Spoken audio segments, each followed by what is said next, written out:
السلام عليكم ورحمة الله وبركاته. الحمد لله الحمد لله نحمده ونستعينه ونستغفره ونعوذ بالله من شرور أنفسنا من يهده الله فلا مضل له ومن يضلله فلا هادي له ونشهد أن لا إله إلا الله وحده لا شريك له لا ضد له ولا ند له ولا مثل له ولا مثيل له لا شبه له ولا شبيه له ولا ولد له ولا والد له ونشهد أن لا إله إلا الله وحده لا شريك له ونشهد أن سيدنا ومولانا محمدا عبده ورسوله الذي أرسله بالحق بشيرا ونذيرا وداعيا إلى الله بإذنه وسراجا منيرا أما بعد فقد قال الله تبارك وتعالى في كلامه المجيد أعوذ بالله من الشيطان الرجيم بسم الله الرحمن الرحيم إذ قال لأبيه وقومه ما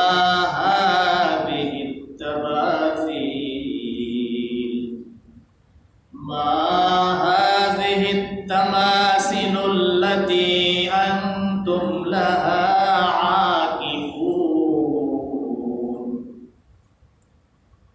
قالوا وجدنا آباءنا لها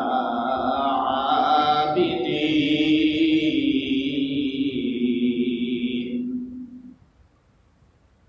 قال لقد كنتم أنتم وآباؤكم في ضلال مبين.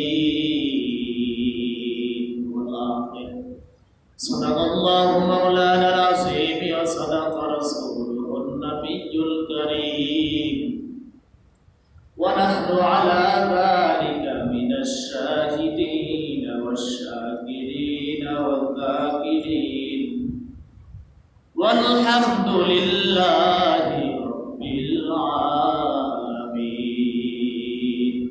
سبحانك لا علم لنا إلا ما علمتنا إنك أنت العليم الحكيم. اللهم صل على محمد وعلى آل محمد كما صليت على إبراهيم وعلى آل إبراهيم إنك حميد مجيد.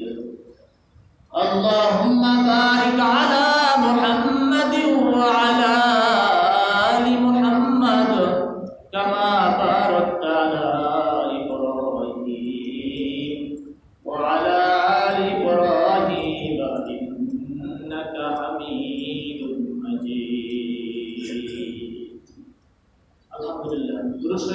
গুনাহ আছে, গুনাহ আছে।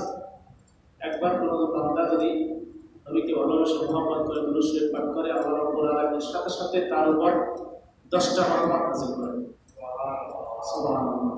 সাথে সাথে তার 10টা সগীরা গুনাহ মাফ করে দেন। সাথে সাথে আল্লাহ রাব্বুল আলামিন আল্লাহর কাছে তার 10 গুণ মর্যাদা বাড়িয়ে দেন। কয়টা গুণ পাইলেন? কয়টা? 3টা।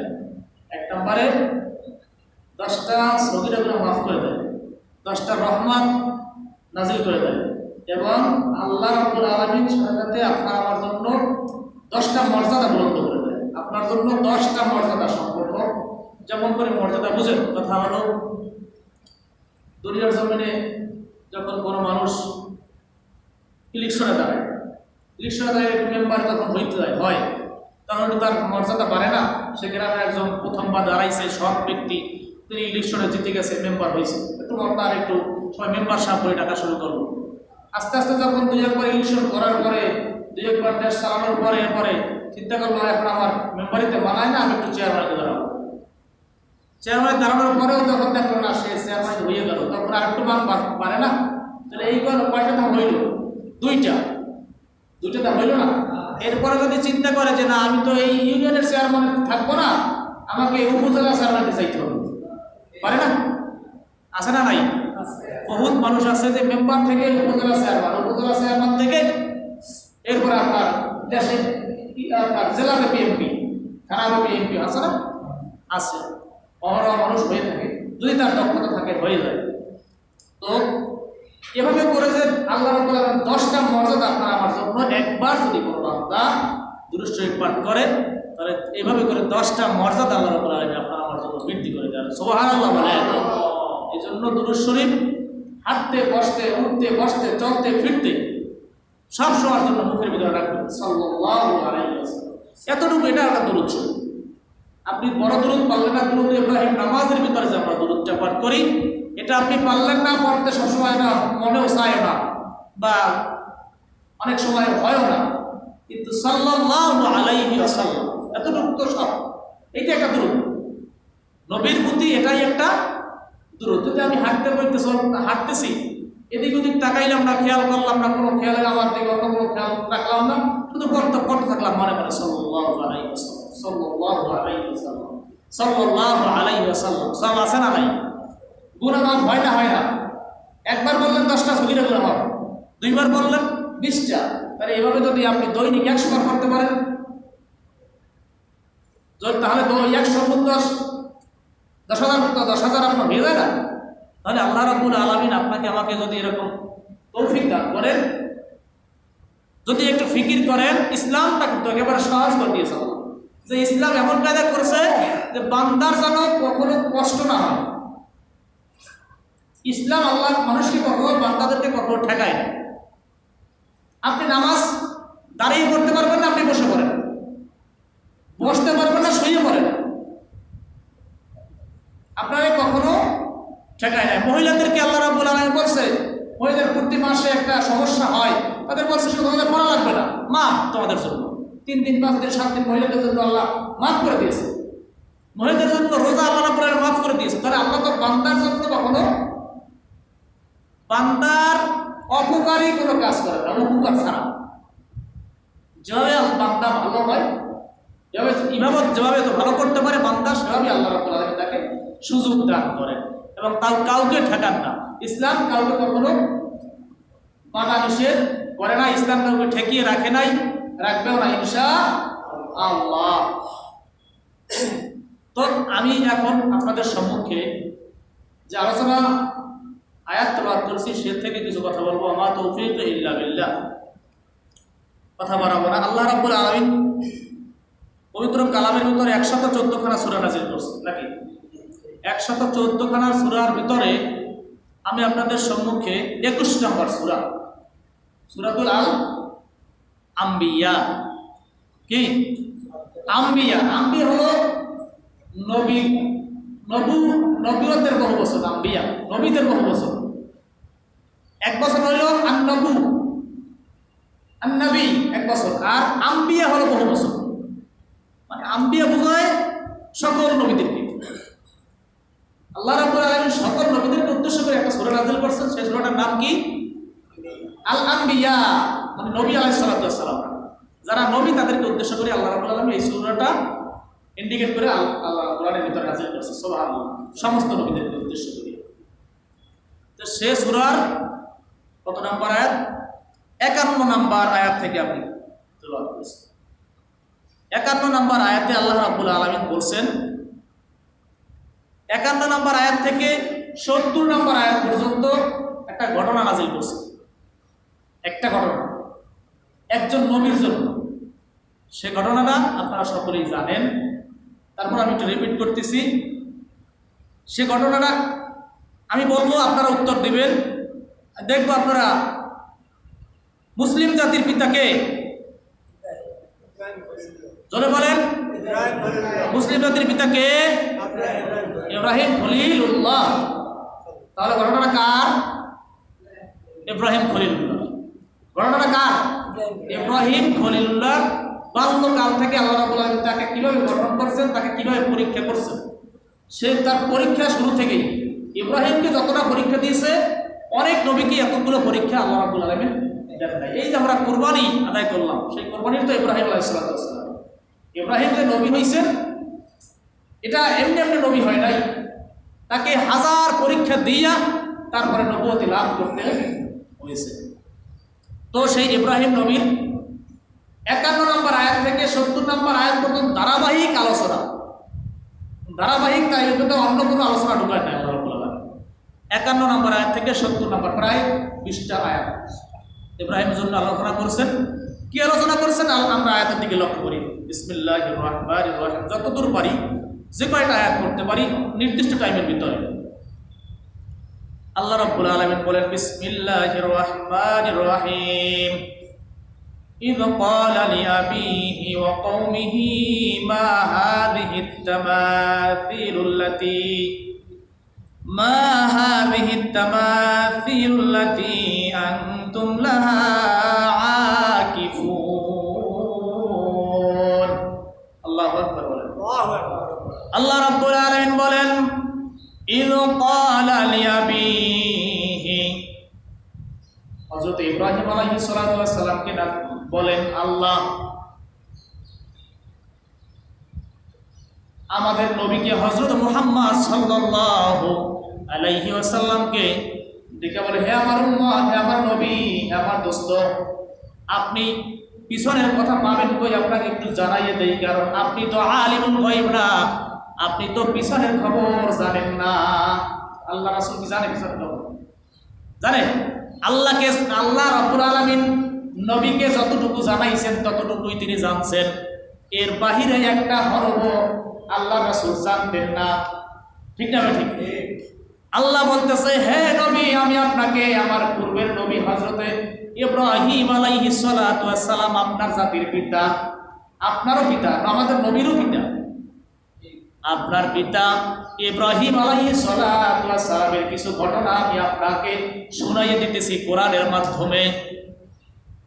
আল্লাহ বললেন, ইয ক্বালা লিআবিহি।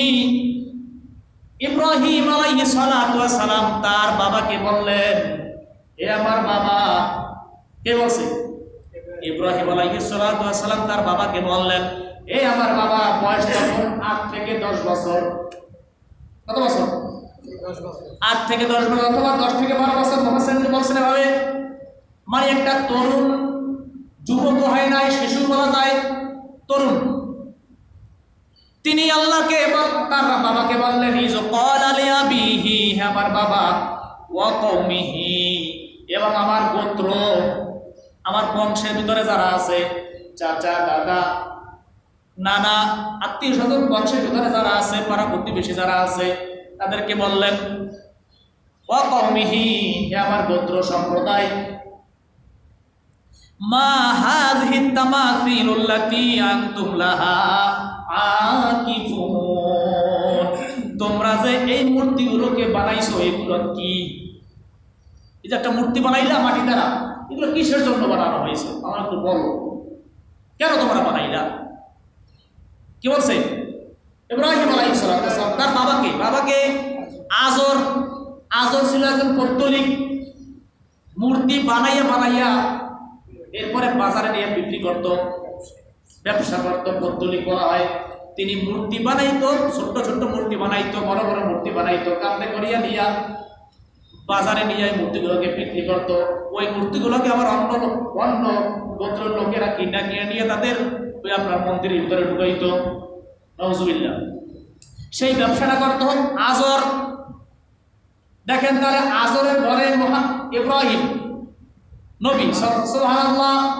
সেই ইব্রাহিম জিজ্ঞাসা করলো, বাবা আপনি যে মূর্তিগুলোকে বানান আর আপনার পুত্ররা যে কেনে, আর আপনাদের এই যে একটা ঘর বানাইছেন, ঘরের ভিতরে যে মূর্তিগুলো সাজাইয়া রাখছেন, আমি আপনাকেও জিজ্ঞাসা করি আর আমার মহল্লার যারা আছে, আমার ভাই ব্রাদার চাচাগুলো যারা আছে তাদেরকেও জিজ্ঞাসা করি, এই যে মূর্তিগুলো বানাইছেন, তামাসিল শব্দের অর্থ মূর্তি, এই যে মূর্তিগুলো বানাইছেন এগুলা কিসের জন্য বানাইছেন আমাকে একটু বলিয়া বলে। সুবহানাল্লাহ। তারা বললেন, ক্বালু ওয়াজাদনা আবানা লাহা আবিদিন। আল্লাহু আকবার। এইবার ওই বাবা উত্তর দিতেছেন, আজর উত্তর দিতেছেন, আজরের সাথে তার ভাইয়েরা যারা মূর্তি পূজা করে তারা উত্তর দিতেছেন। কি উত্তর দেয়? ক্বালু ওয়াজাদনা আবানা লাহা আবিদিন। ওয়াজাদনা তারা বলে আমাদের পূর্বপুরুষরা, আবানা আমাদের পিতারা, আমাদের আগেকার মানুষেরা আছে না, আমাদের বাবারা, আজরের বাবা মানে উদ্দেশ্য হলো আমাদের বাবা দাদা বংশের লোক যারা তারাও বলছে আমাদের বাবারা এগুলো করছে বিদায় আমরাও করি। এটা কোনো প্রমাণ হইল? এটা কোনো দলিল হইল? আমাদের বাবারা করছে বিদায় আমরাও করি। বর্তমানেও দেখবেন, আনুষঙ্গিক কিছু আলোচনায় যাই, বর্তমানেও দেখবেন সাধারণ মানুষ এসে বলে, হুজুর আমরা আগে হুজুরেরা কত সুন্দর মিলাদ করতো, খারাইয়া খারাইয়া ইয়া নবী সালাম আলাইকা পড়তো, এখন আপনি পড়েন না কে? আগেকার আমার বাপদাদারা হুজুরেরা পড়ছে, এখন আপনি পড়েন না কে? হয় না পায় না? আমি বলবো, বাবা ভাইজান কোরআনে নাই বিদায় তাই পড়ি না, কোরআনে নাই বিদায় তাই পড়ি না। যেমনি করে ইব্রাহিম আলাইহিস সালাতু ওয়াস সালাম তার বাবাকে বলেছিলেন, বাবা কেন তুমি মূর্তি পূজা বানাইছো, মূর্তিগুলো বানাইছো? ইব্রাহিম জিজ্ঞাসা করার পরে তার বাবারা বলল, এগুলো আমাদের পূর্বপুরুষরা করছে, এই জন্য আমরা করি, এই জন্য আমরা করি। আর আমাদের বর্তমানে সময়ও দেখবেন মানুষেরা বলে যে পূর্বপুরুষরা করছে, আগের হুজুররা করছে, আর নতুন হুজুর জ্বালাইছে, এখন নতুন মূর্তি জ্বালাইছে, সব ছাটাই কাটাই করিয়া একেবারে ছোট বানাই দিছে, ইবাদত বন্দেগীকে ছোট বানাই দিছে। আরে বাবা, ইবাদত বন্দেগীকে ছোট বানাই নাই, যেটা সঠিক সেটা করতেছি, যেটা ব্যাঠিক সেটাকে বাদ দিতেছি, যেটা ব্যাঠিক যেটা অপ্রয়োজন সেটাকে বাদ দিয়ে দিতেছি, সেটা প্রয়োজন নাই। এটা করলে আল্লাহ রাব্বুল আলামিন গোসা হবেন, আল্লাহ রাসূল গোসা হবেন, ঠিক না ব্যাঠিক? কারণ আল্লাহ রাসূল যেটা করতে বলেন নাই সেটা করা যাবে না, আমাদের পূর্বপুরুষরা করছেন বিদায় আমরা করব, এটা সম্ভব হতে পারে না। তাহলে আমাদের পূর্বপুরুষ, আমার নবী বিয়া করছেন কয়টা বলেন? 12টা। কয়টা? 12টা। আমাদের পূর্বপুরুষরা যদি, নবী আমাদের পূর্বপুরুষ না, নবী তো আমাদের পূর্বপুরুষ, আমাদের পূর্বপুরুষরা আমাদের নবী আগের হুজুরেরা করছে, এই জন্য আমাদেরকে করতে হবে। তাহলে তো আমরা নবীকে অনুসরণ করব, আমাদের নবী 12টা বিয়া করছেন, আমাকেও 12টা বিবাহ করতে হবে। নাউজুবিল্লাহ। এটা কি বিধানে আছে নাকি বলেন? আছে? নাই। তাহলে আমাদের পূর্বপুরুষরা কি করছে ওটা বিষয় না, বিষয় হলো কোরআন হাদিসে আছে কিনা, সেটাই হলো বিষয়, ঠিক না? বিষয় যেটা কোরআন হাদিসে আছে সেটাই হলো বিষয়। আমাদের লক্ষ্য রাখতে হবে যে কোরআন হাদিসে যেটা আছে সেটাই হলো আমাদের বিষয়। এইবার আয়াতে আসি। তারা বলল, ক্বালু ওয়াজাদনা আবানা লাহা আবিদুন, আমাদের বাবারা, আমাদের পূর্বপুরুষেরা এই মূর্তিগুলোর পূজা করত, ইবাদত করত, তাদেরকে সিজদা দিত, এই জন্য আমরাও তাদেরকে সিজদা দেই। নাউজুবিল্লাহ। এরপরে ইব্রাহিম আলাইহিস সালাতু ওয়াস সালাম কি বলে শোনেন, ক্বালা লাকাদ কুনতুম আনতুম ওয়া আবাউকুম ফি দালালিম মুবিন। আল্লাহু আকবার বলেন। হযরত ইব্রাহিম আলাইহিস সালাতু ওয়াস সালাম বলতেছেন, হে আমার বাবা, হে আমার বংশের লোক, হে আমার গোত্রের লোক, তোমরা শুনে রাখো, তোমরা এবং তোমাদের বাবারা যারা পূর্বপুরুষ ছিল, যারা পূর্বপুরুষে তোমাদের বাবারা এবং তোমরা উভয় গোমরাহির ভিতরে ছিলা, এখনো আছো। তোমাদের বাবারাও ছিল, তোমাদের পূর্বপুরুষরাও ছিল, দাদারাও ছিল, আর তোমরাও এখন গোমরাহির ভিতরে আছো। সুবহানাল্লাহ। কে বললেন? ইব্রাহিম আলাইহিস সালাম বললেন কাকে? বাবাকে। হে আমার বাবা, তুমিও গোমরাহির ভিতরে আছো, তোমার সাথে তোমার ভাইরা যারা আছে তারাও গোমরাহির ভিতরে আছে, তোমাদের দাদা বাবা যারা মূর্তি পূজা করে গেছে তারাও গোমরাহির ভিতরে আছে। অতএব তোমাদেরকে এই গোমরাহি থেকে ফিরে আসতে হবে। এটাই হলো ইব্রাহিমের টার্গেট। ক্বালু আজিতানা বিল হাক্কি আনতা মিনাল লাইবিন। এরপরে ইব্রাহিমের এই কথা শুনে যখন বলল, তোমরা বাবা এবং তোমার বংশের যারা আছো সবাই গোমরাহির মধ্যে আছো, ইব্রাহিম আলাইহিস সালাতু ওয়াস সালামের কাছে আবার প্রশ্ন করলেন ওই লোকেরা, ইব্রাহিমের বাবা সহ সবাই প্রশ্ন করলেন, বললেন, ক্বালু আজিতানা বিল হাক্কি, তুমি কি আমাদের কাছে সত্য সহ এসেছো নাকি? তুমি কি আমাদের কাছে সত্য কথা বলতেছো নাকি? আল্লাহ কি তোমাকে সত্য নিয়ে আমাদের কাছে পাঠাইছে নাকি? বলো। আনতা মিনাল লাইবিন, নাকি আমাদের সাথে তুমি তামাশা শুরু করছো? নাউজুবিল্লাহ।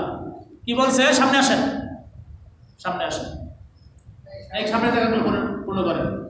বলছে আমাদের সাথে কি তুমি তামাশা শুরু করছো নাকি? কে বললো? সাধারণ মানুষগণ ইব্রাহিমকে বলতেছে, হে ইব্রাহিম, তুমি তো বাচ্চা মানুষ, তুমি একটা 10-12 বছরের তরুণ, তুমি কি আমাদের সাথে তামাশা শুরু করছো, খেল তামাশা শুরু করলা নাকি তুমি তোমার রবের পক্ষ থেকে সত্য সহ এসেছো? আমাকে একটু বলো, আমাদেরকে বলো। এরপরে হযরত ইব্রাহিম আলাইহিস সালাম কি বলে শোনেন, ক্বালা বাল রাব্বুকুম রাব্বুস সামাওয়াতি ওয়াল আরদিল্লাযী ফাতারাহুন্না ওয়া আনা আলা যালিকুম মিনাশ শাহিদিন। আল্লাহু আকবার। এরপরে ইব্রাহিম আলাইহিস সালাম বললেন, বাল রাব্বুকুম, তোমরা মনে রাখো আমাকে আল্লাহ রাব্বুল আলামিন পাঠাইছেন। আর তোমরা একটা কথা জানিয়ে রাখো, তোমাদের রব হইল এই যে মূর্তি পূজা করতেছো, এগুলা তোমাদের রব নয়, তোমাদের রব হইল তিনি, যিনি রব্বুস সামাওয়াতি ওয়াল আরদ, আসমান এবং জমিন যিনি সৃষ্টি করেছেন, তিনি হলো তোমাদের রব। তোমরা যেই মূর্তি পূজা করতেছো, তোমরা যেই মূর্তিগুলোকে খোদা মানতেছো, তার কাছে সাহায্য চাইতেছো, তার কাছে টাকা পয়সা চাইতেছো, ধন দৌলত চাইতেছো, আসলে এটা তোমাদের খোদা নয়, তোমাদের খোদা হলো আল্লাহ রব্বুল আলামিন, যিনি আসমান বানাইছেন, যিনি জমিন বানাইছেন। সুবহানাল্লাহ। এরপর বলতেছে এটা দলিল কি? দলিল হলো আনা আলা যালিকুম মিনাশ শাহিদিন, এর একমাত্র সাক্ষী হলাম আমি। আল্লাহ রাব্বুল আলামিন বলেন, আল্লাহু আকবার বলেন। কি বলছে? একমাত্র সাক্ষী হলাম আমি। নিজে নবী ইব্রাহিম আলাইহিস সালাম বলতেছে যে এর একমাত্র সাক্ষী হলাম আমি।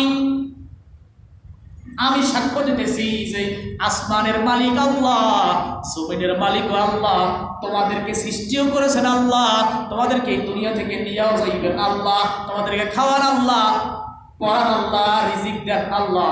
মাঝখান থেকে তোমরা যে মূর্তিগুলোর পূজা করো, এগুলো ঠিক না। এরপরে যখন এই কথাগুলো বললেন, বলার পরে ওয়াতাল্লাহি লা লাকিদান্না আসনামাকুম বা'দা আন তুওয়াল্লু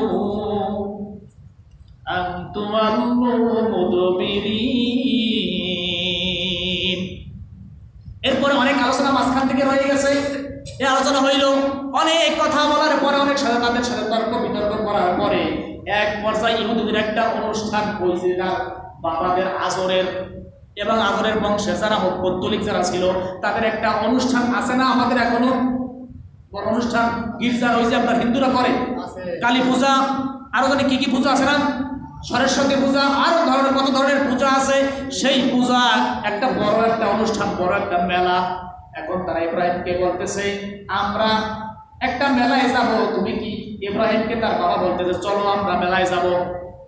ইব্রাহিম বলতেছে না না মারিদুন, আমি অসুস্থ। সুবহানাল্লাহ। আসলে ইব্রাহিম আসলাম অসুস্থ না, অসুস্থ হলো দুই প্রকার। কয় প্রকার? দুই প্রকার। একটা হলো শারীরিক অসুস্থ, একটা হলো মানসিক অসুস্থ। ইব্রাহিম আলাইহিস সালাম ছিলেন মানসিক অসুস্থ, শারীরিক কোনো অসুস্থ ছিলেন না। তার মানসিকতার ভিতরে এমন একটা মেন্টালিটি কাজ করতেছিল যে এই মূর্তিগুলোকে কিভাবে ধ্বংস করা যায়।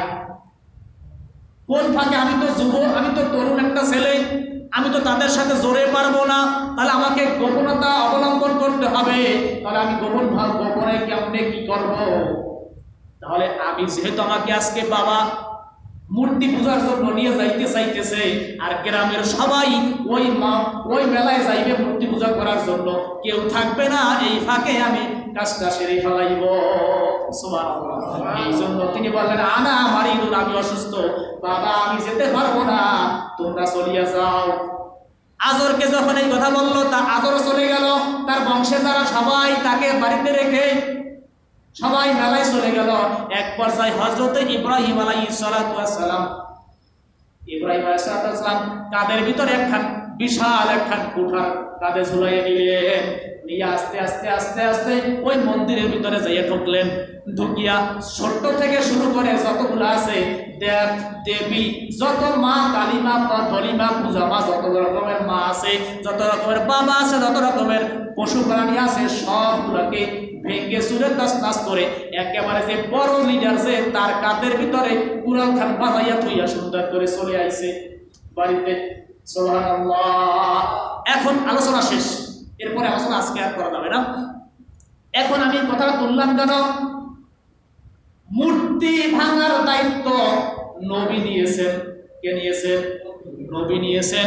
তাহলে বর্তমানে যারা পূর্বে মূর্তি বানাইছিল বাংলাদেশের হাজারো জায়গায়, শত শত জায়গায় শেখ মুজিবের মূর্তিগুলো বানাইছিল, আর যেই যুবকেরা মূর্তিগুলোকে ভাঙলো তারা নবীওয়ালা ইব্রাহিমের কাজ করেছে। ঠিক না বেঠিক? তারাও কি করছে? নবীওয়ালা ইব্রাহিমের কাজ করছে। কিন্তু আমাদের সুশীল সমাজ কিছু মানুষ আছে, না এটা করা উচিত হয় নাই। জাতির পিতা বঙ্গবন্ধু শেখ মুজিবুর রহমান, তার মূর্তিটা ভাঙা এটা ঠিক হয় নাই, বলে না? বলে না?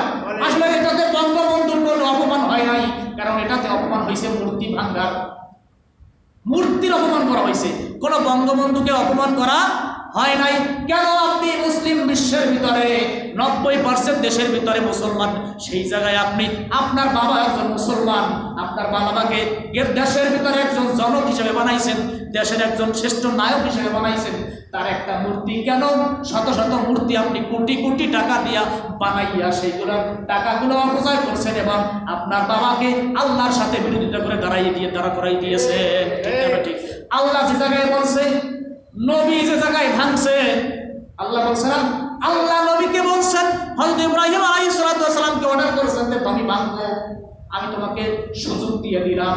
ইব্রাহিমকে সুযোগ দিছে, ইব্রাহিম ভাঙছে, আর আমার দেশের মানুষগুলো সেই মূর্তিগুলোকে আবার বানায়, তা কিনা আবার মুসলমান নামধারী বাচ্চাওয়ালা মা সন্তানগুলো এই মূর্তিগুলোকে বানায়। আবার যখন যুবকেরা ভাঙলো তাদেরকে আবার ট্যাগ লাগায়, গালি দেয়, বলে যে এরা এই কাজটা করা ঠিক হয় না, নাউজুবিল্লাহ। আসলে এরা তো নবীওয়ালা কাজ, ইব্রাহিম আলাইহিস সালামের কাজটাকে সুযোগ বুঝে করে ফেলাইছে। ঠিক না? ঠিক? আল্লাহ রাব্বুল আলামিন আমাদেরকে কথাগুলো আমল করার তৌফিক দান করুন। বাকি আলোচনাটুকু আগামী জুমায় শোনানো হবে ইনশাআল্লাহ। যারা কবর জমা দেয় না, 4 রাকাত কবর জমা আদায় করুন। আসসালামু আলাইকুম ওয়া রাহমাতুল্লাহ।